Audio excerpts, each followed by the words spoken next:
ओम शांति। आज 13 नवंबर 2021 है और आज के बाबा के साकार रूप से चले हुए मधुर महावाक्यों को स्पष्ट करेंगी आदरणीय आशा दीदी। ओम शांति दीदी।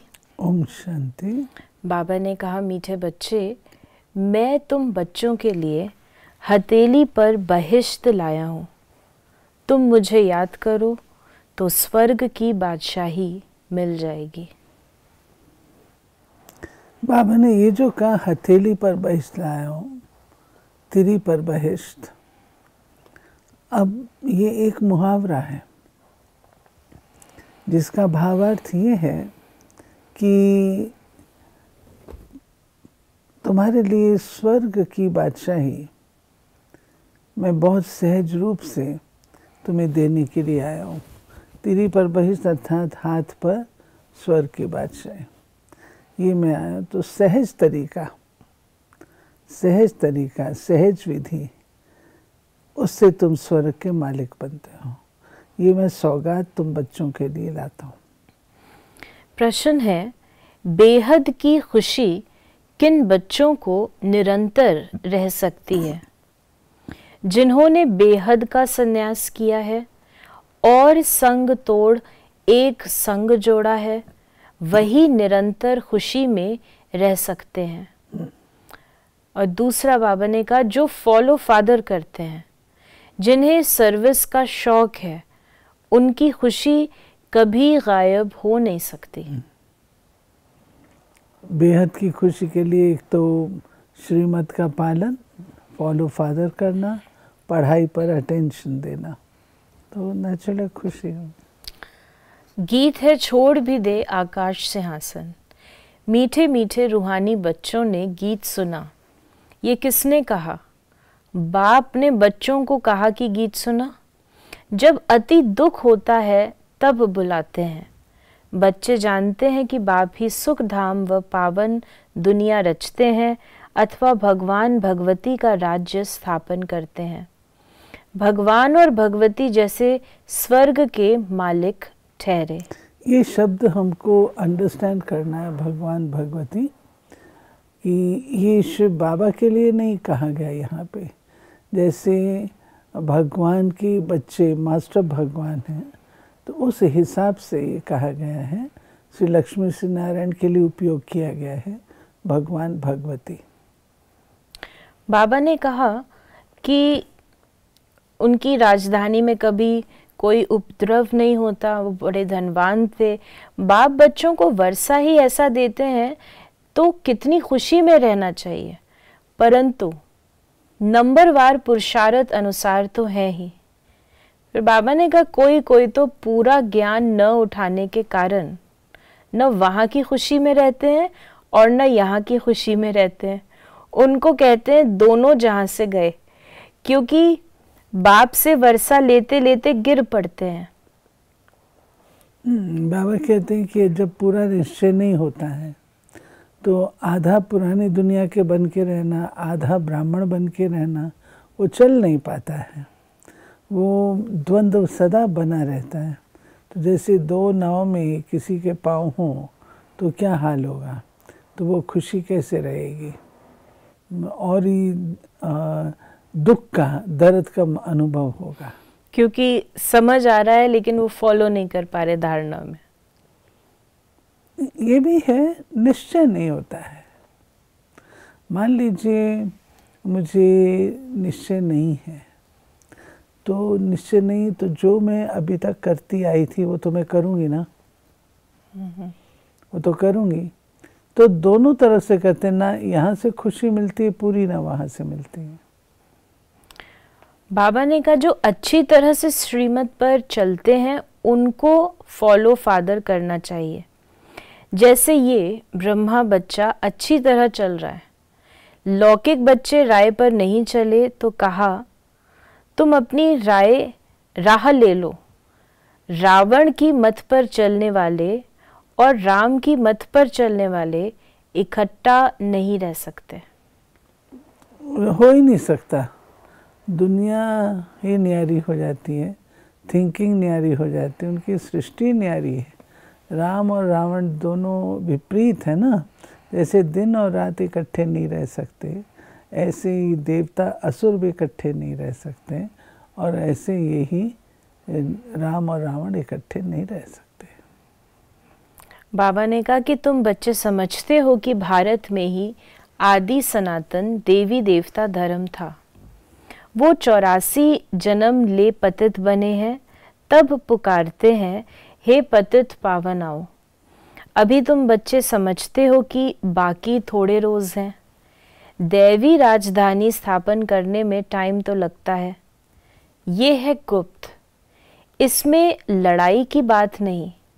ऐसे नहीं चढ़ाई करके राज्य लेते हैं, नहीं। ये तो बाप आकर राजाओं का राजा बनाते हैं। जिस बाप को याद करते दुख हरता सुख करता आओ। फिर बाबा ने बताया कि तुम जो राजा ही प्राप्त करते हो वो पढ़ाई के आधार से प्राप्त करते हो। जितने जितने तुम रॉयल बनते जाते हो, संस्कारों में रॉयल्टी आती है, दिव्यता आती जाती है, तुम राज्य अधिकारी बनते जाते हो। फिर बाबा ने कहा कि सन्यासी गुरु थोड़े दुख हरता हो सकते हैं। उन्हों का सन्यास है हद का, तुम्हारा है बेहद का। बाबा ने कहा कि पतित मनुष्यों को जो आता है सो बोलते हैं। तुम तो एक एक अक्षर अर्थ सहित बोलते हो। नई दुनिया में है ही एक धर्म, उनकी कोई से भी भेंट नहीं की जाती। पुरानी दुनिया में भेंट की जाती है। नई दुनिया में ये पता नहीं रहता कि पुरानी दुनिया में क्या होगा। वहाँ सब कुछ भूल जाता है। ये बाबा बताते हैं कि जैसे देखो व्यक्ति शरीर छोड़ता है तो पिछले जन्म का तो पता नहीं होता है ना, याद नहीं रहता। ये भी वंडर है। अगर ये न हो तो ये संसार ही ना रहे। आप सोचिए कैसा हो जाएगा, कंफ्यूजन हो जाएगा। इसलिए ये कल्याणकारी है। बाबा कहते कल्याणकारी है। तो ऐसे ही वहाँ पर सतयुग में अगर हमको ये याद हो हम ऐसे थे और ऐसे बन के हमने लिया और उसके बाद हमने ऐसा बनना है, तो वो सुख किस काम का। बाबा ने कहा अब तुमको बाप मिला है स्वर्ग की स्थापना करने वाला, तो उनसे अच्छी तरह से वर्षा लेना चाहिए। वर्षा मिलना भी उन्हों को है जिन्होंने कल्प पहले अच्छी तरह पुरुषार्थ किया था। उनमें भी नंबरवार है। वर्षा लेने के लिए भी तो क्लेम करना पड़ता है ना, उसके काबिल बनना पड़ता है। तो नंबरवार हर एक तैयार होता है। तो जैसे नंबरवार तैयार होते वैसे नंबरवार वर्षा मिलता है। फिर बाबा ने कहा कि यह है कांटों की दुनिया। पहले नंबर का कांटा तो सब में है ही। पुरानी दुनिया छी, नई दुनिया अच्छी होती है। स्वर्ग किसको कहा जाता है ये भी किसको पता नहीं। ऐसे ही कह देते हैं कि फलाना स्वर्गवासी हुआ। स्वर्ग है कहाँ जो स्वर्गवासी हुआ। तुम जानते हो स्वर्ग भी इस भारत में था, नरक भी इस भारत में है। फिर बाबा ने कहा कि जिनको बहुत धन है वो स्वर्ग में है, परंतु ऐसा नहीं है। भारत नया था तो सतयुग था जिसको स्वर्ग कहा जाता है। अभी पतित दुनिया नरक है। फिर बाबा ने कहा शास्त्रों के लिए, शास्त्रों में कृष्ण का नाम डाल लड़ाई आदि दिखा दी है। पांडवों की कोई सेना तो है नहीं। आजकल कन्याओं माताओं की पलटन बनाए उन्हों को बंदूक आदि चलाना सिखाते हैं। यहाँ तुम्हारे हाथ में बंदूक आदि कुछ नहीं है। उनको क्या मालूम तो शिव शक्ति सेना कौन है। शिव बाबा तो कभी हिंसा करा नहीं सकते। लड़ाई की कोई बात ही नहीं। तुम जानते हो कि शिव बाबा की रूहानी सेना है। शिव बाबा हमको डबल अहिंसक बनाते हैं। उनको कहा जाता है 100% नॉन वायलेंट, यहाँ 100% वायलेंस। एक ही बॉम्ब्स से कितनों का विनाश कर देते हैं। बेहद के नॉन वायलेंस और वायलेंस में कितना फर्क है। तुम इस समय अभी बेहद की साइलेंस में हो। उस तरफ जितना लड़ाई की तैयारियां होती जाती हैं, उतना आवाज बढ़ता जाता है। कितना हंगामा होता है विनाश में। स्थापना में कितनी साइलेंस में बैठे हैं। बेहद की साइलेंस क्या है? आत्मा की साइलेंस, ओरिजिनल साइलेंस। आत्मा की परम धाम की अवस्था की साइलेंस, वो बेहद है। यहाँ पे आत्मा में है लेकिन संकल्प तो है ना। वो जो है बेहद की परम धाम की, उसमें संकल्प भी नहीं है।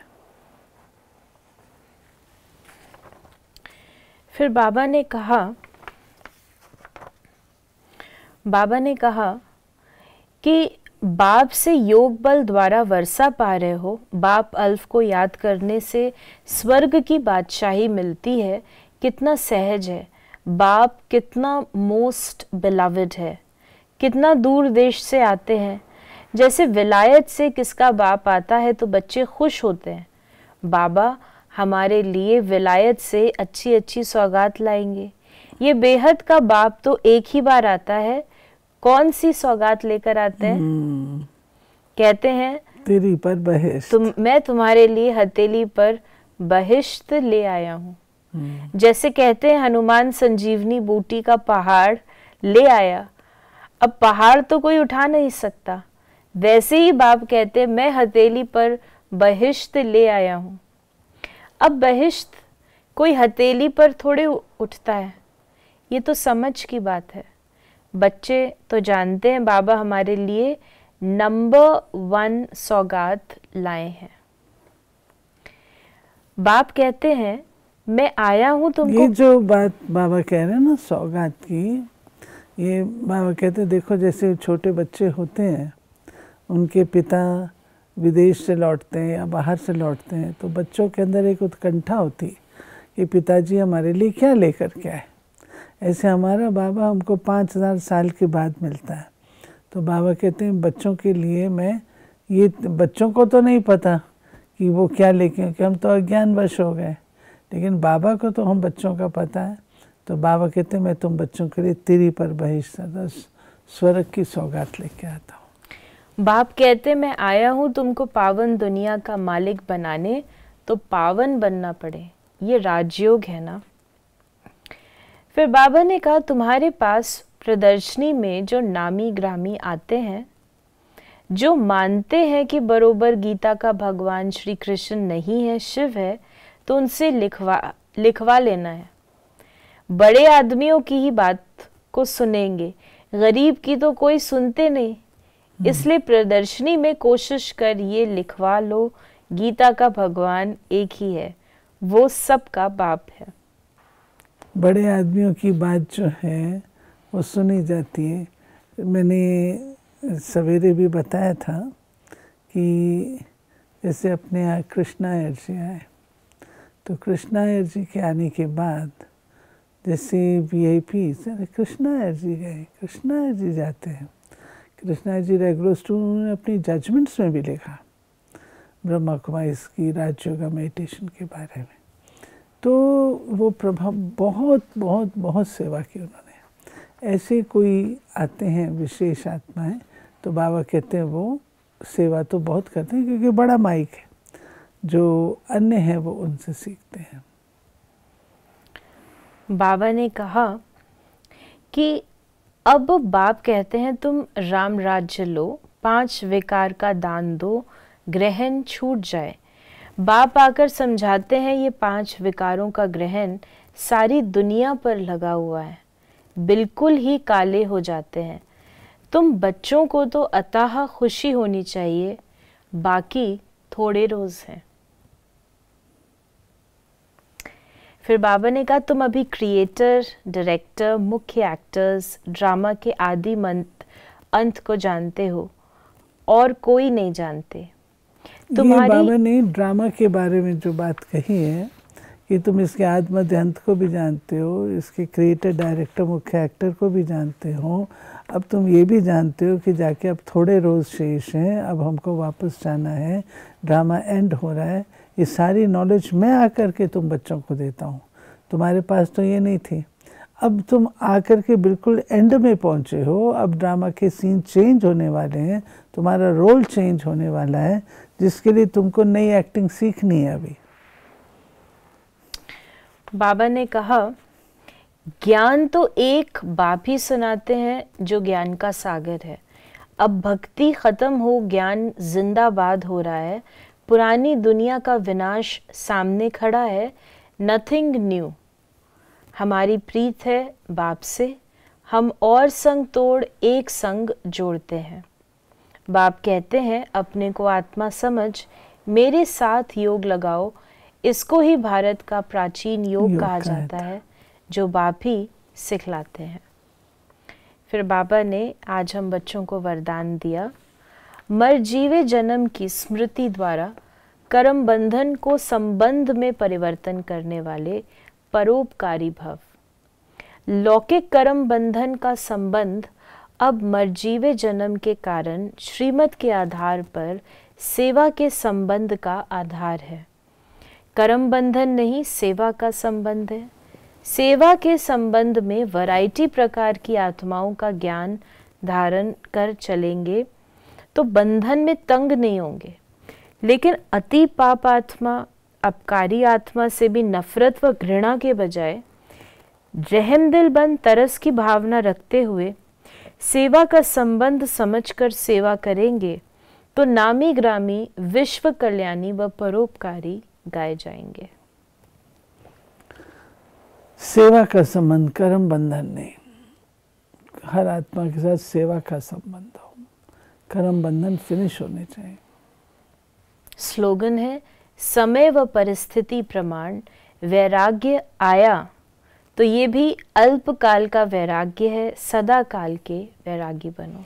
कोई घटना घटी तो वैरागी हो गए तो क्या बड़ी बात है, वो नहीं, परंतु वैरागी दिल से हो, पुरानी दुनिया से।